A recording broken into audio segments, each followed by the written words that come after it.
Soccer Mania, kembali lagi di Soccer Angels News. Kami akan selalu hadir menyajikan berita bola terbaru spesial untuk kamu. Kita awali berita hari ini dari Liga Eropa Soccer Mania. AC Milan dipaksa kalah oleh tuan rumah Rennes dalam dua leg kedua playoff fase gugur Liga Eropa 2023-2024. Skor akhir 3-2 untuk kemenangan Rennes, tapi Milan tetap lolos dengan agregat 3-5. Pertandingan ini seharusnya mudah bagi Milan, tapi Rennes bermain agresif di hadapan pendukung sendiri. Rossoneri harus bekerja keras untuk tidak kebobolan lebih banyak. Menit ke-11, gempuran Rennes membuahkan hasil. Benjamin Borigate menjebol gawang AC Milan. Menit ke-22, Milan langsung mencetak gol balasan. Kema serangan dari sisi kiri, Theo mengirim umpan silang ke tiang jauh, disambut Jovic. Permainan semakin terbuka setelah dua gol tersebut. Menit ke-52, Rennes mendapatkan hadiah penalti untuk pelanggaran Kejar. Borigate maju sebagai algojo dan membuat Rennes kembali memimpin. Menit ke-58, Milan langsung mencetak gol balasan lagi melalui Leao. Menit ke-63, Rennes kembali mendapatkan penalti. Borigate kembali jadi algojo dan memilih sudut gawang yang sama. 10 menit akhir, Rennes mencoba segala cara tapi tidak bisa menemukan gol tambahan. Di match lain, Karabakh juga senasib dengan AC Milan. Meskipun kalah dari Braga di leg kedua dengan skor 2-3, mereka tetap lolos usai menang agregat 6-5. Di leg kedua ini, tim tamu Braga memecah kebuntuan menit ke-70 melalui gol Roger Fernandes.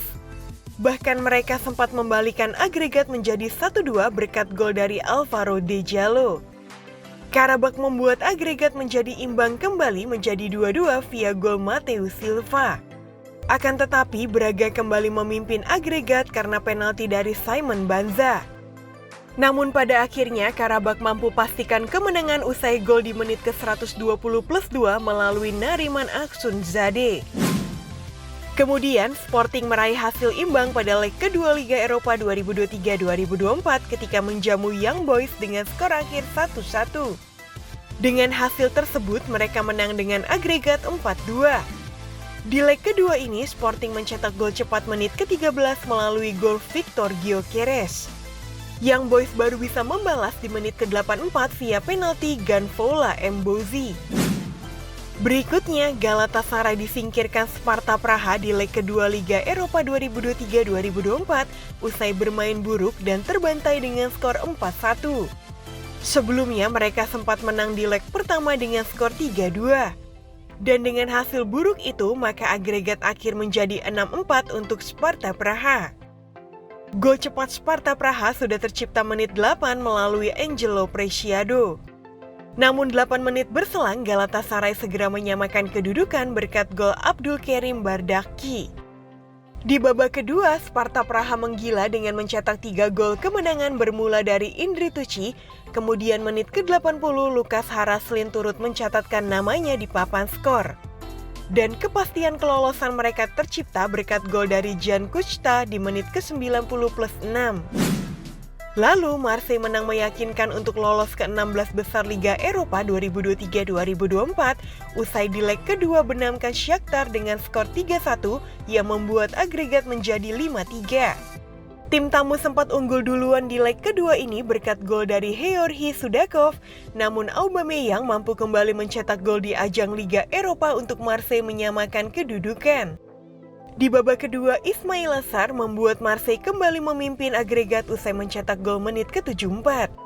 Dan gol kepastian kelolosan mereka tercipta melalui gol dari Geoffrey Kondogbia menit 81.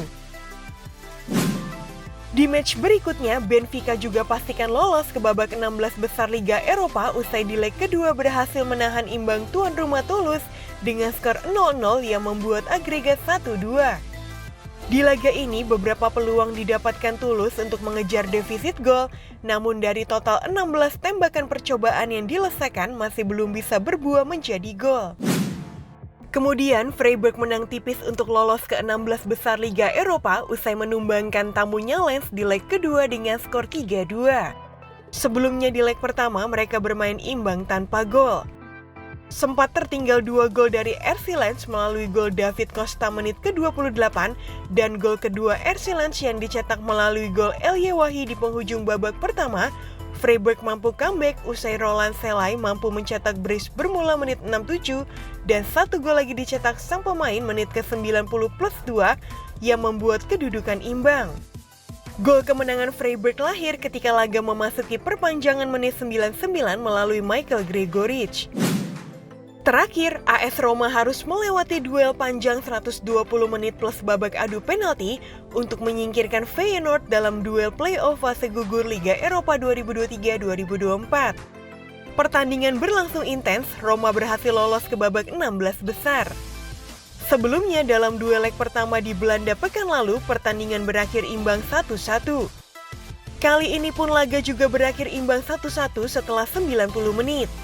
Feyenoord unggul lebih dahulu lewat gol Santiago Gimenez, Roma menyamakan kedudukan melalui Lorenzo Pellegrini. Babak tambahan 2 kali 15 menit tidak cukup untuk menentukan pemenang. Laga dilanjutkan ke babak adu penalti dan Roma menang dengan skor 4-2. Kemudian kita beralih ke Liga Konferensi Eropa Soccermania. Frankfurt berhasil disingkirkan Union Saint-Gilloise dengan agregat akhir 3-4. Di leg kedua ini, tim tamu Saint-Gilloise menang dengan skor 1-2. Mereka unggul 2 gol dulu dari sang tuan rumah Frankfurt berkat gol dari Cameron Puertas dan melalui sumbangan gol dari Dennis Ekchert yang tercipta di menit ke-80. Frankfurt hanya mampu membalas sekali melalui gol Eric Junior Dina Ebimba pada menit ke-87.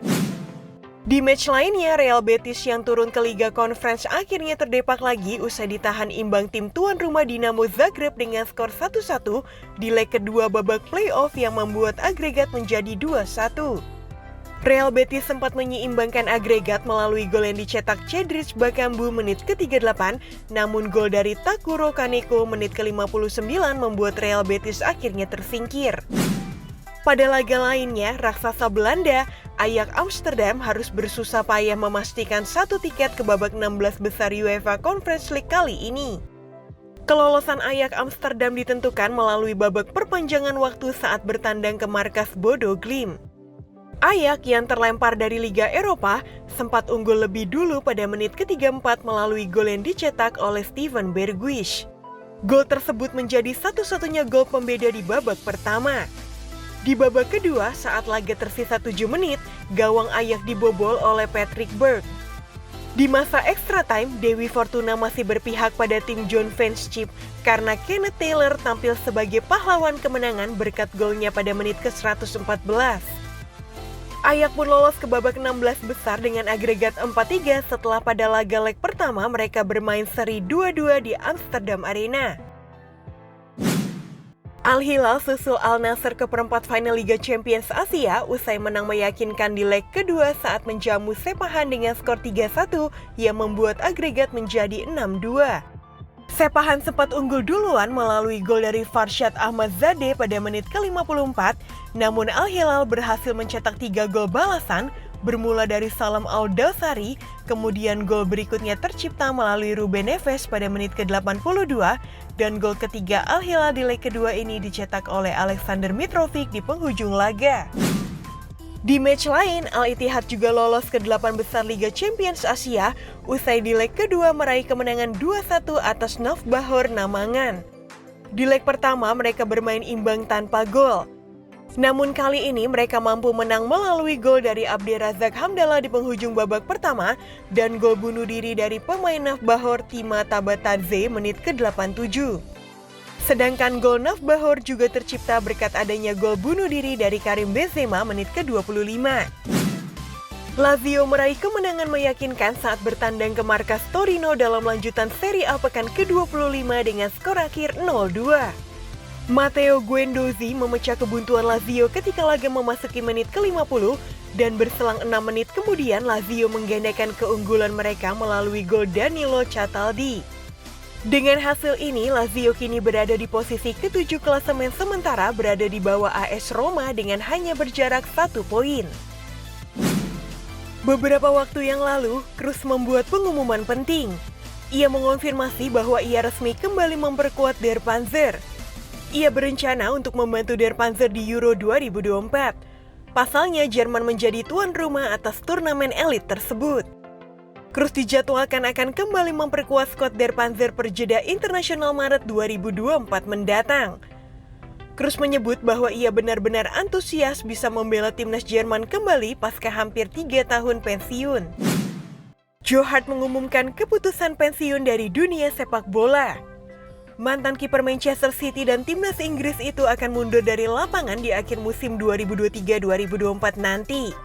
Saat ini Joe Hart bermain untuk klub Skotlandia Celtic. Kontraknya memang bakal kadaluarsa akhir musim nanti, tapi tidak ada yang menduga Hart bakal memutuskan pensiun. Joe Hart berkarir sebagai penjaga gawang profesional selama lebih dari 2 dekade. Dia mencatatkan total 690 penampilan untuk 10 klub berbeda. Hart juga menorehkan 75 caps bersama timnas Inggris. Di level klub, karir Hart masih lebih baik.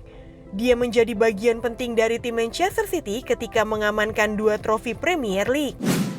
Mantan pesepak bola Brazil dan Barcelona Dani Alves divonis bersalah memperkosa seorang wanita di sebuah klub malam pada Desember 2022.